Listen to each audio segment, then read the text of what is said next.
Un jeune ressortissant algérien résidant en Angleterre, a été mortellement poignardé dans la soirée du mardi 19 janvier vers 21 h dans le nord de Londres.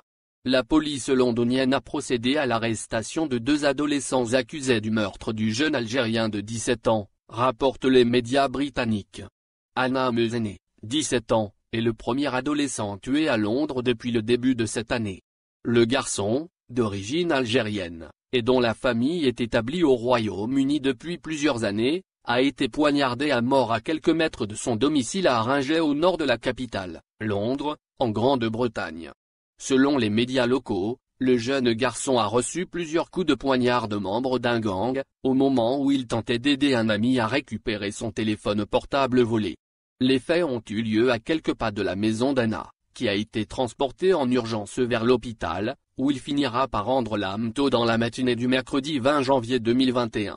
Par ailleurs, on apprend que les services de sécurité ont interpellé 2 adolescents âgés de 16 ans, soupçonnés du meurtre du jeune Algérien, Anna Mezene, au moment où les détectives ont fait appel à des témoins de l'incident.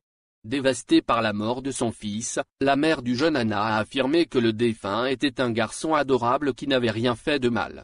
L'étudiant d'origine algérienne rêvait d'être pilote, a-t-elle ajouté.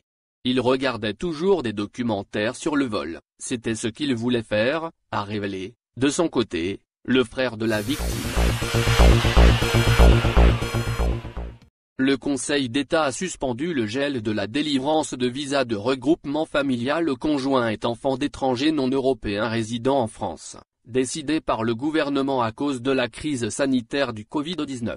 Saisi par plusieurs associations, le juge des référés du Conseil d'État suspend la décision du gouvernement d'interrompre, en raison de l'épidémie de Covid-19, la délivrance de visas de regroupement familial aux conjoints et enfants d'étrangers non européens résidant en France, indique ce vendredi 22 janvier 2021, le Conseil d'État dans un communiqué publié sur son site officiel.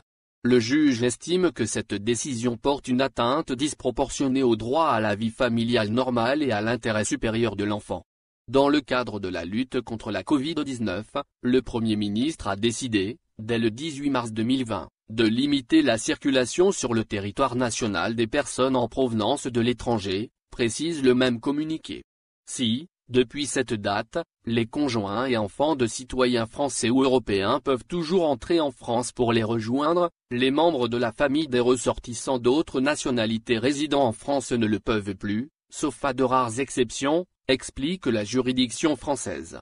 Saisi par plusieurs associations représentant les étrangers et par des requérants individuels, le juge du référé suspension du Conseil d'État suspend la décision de ne plus délivrer de visa de regroupement familial pour ces personnes et d'imposer l'obtention d'un laissez-passer. Une incidence limitée sur la propagation du virus. D'une part, le juge des référés relève que le nombre des personnes bénéficiant du regroupement familial équivaut en temps normal à 60 personnes par jour, précise le même communiqué. L'administration n'apporte pas d'éléments montrant qu'un tel flux pourrait contribuer de manière significative à une augmentation du risque de propagation de la Covid-19, alors que les mesures récemment renforcées de dépistage et d'isolement, pour faire face à l'apparition des nouveaux variants, peuvent être appliquées aux intéressés comme aux personnes bénéficiant déjà d'une dérogation leur permettant d'entrer sur le territoire. Une atteinte disproportionnée au droit à la vie familiale normale et à l'intérêt supérieur de l'enfant, estime la juridiction française.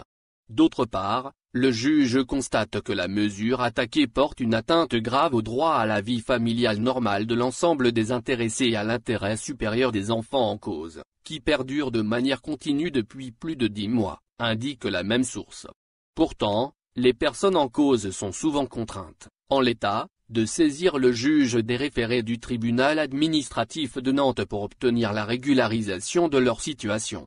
Ainsi, et alors même que le droit de l'Union ne fait pas obstacle à ce que, face à une situation de pandémie, le Premier ministre restreigne provisoirement, par des mesures réglementaires justifiées par des considérations sanitaires, les entrées sur le territoire national, la décision contestée n'est pas proportionnée car elle ne prévoit pas de dérogation pour les bénéficiaires d'un regroupement familial, selon le même communiqué.